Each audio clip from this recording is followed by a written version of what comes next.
Tukubira na mai watatu vane rudo. Vaende nemwana wawe kuchimbuzi. Aende kunosununguka. Rufaro mara. Rufaro mara. Haleluya. Rufaro mara. Rufaro mara. Haleluya. Rufaro mara. Haleluya. Hapana numbu imbori hapa. Rufaro mara. Haleluya.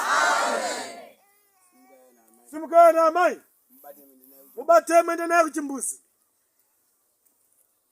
Rufaro mara.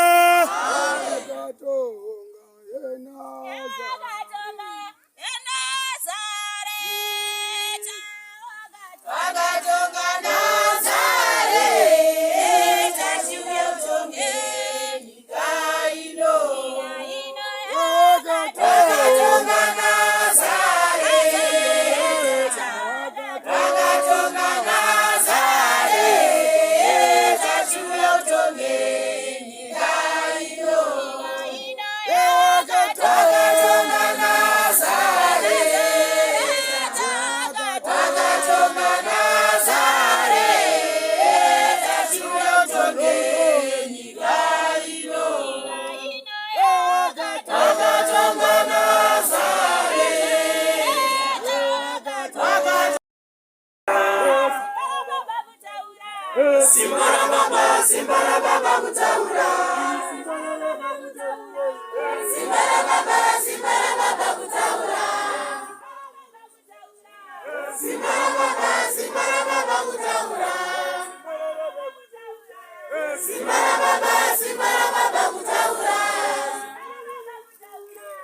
Simbara baba kutaura. Simbara baba kutaura. Simbara baba kutaura. Rufaro mara. Rufaro mara. Haleluya. Rufaro mara. Rufaro mara. Haleluya. Yechiva nawe maki. Ane zaishi. Zai.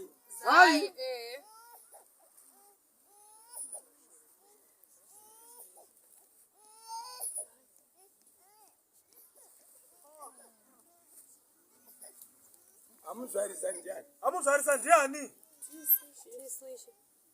Ndimamuzarisa. Munozarisa mazai.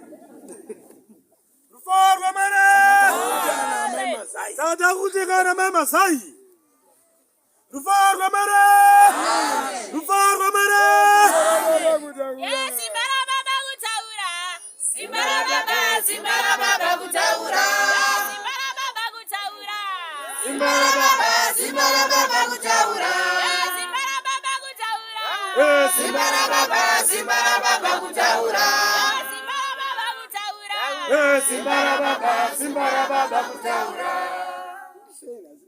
Imisai naso msiri kuimba imi. Kana msikadi kudaira. Andisi kubulisa mna matu. Uraidi chi. Saka urutu chi kuna mwari. Saka urutu wa chi kuna mwari. Ndida kutenda Mwari, ndotenda nemone zvamanditira.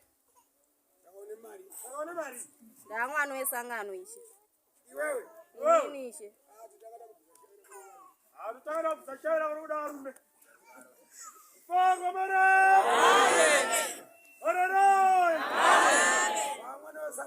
Wangwana sana bana. Ndotenda ichi. Saka please kabina wako kwa. Rufaro mara.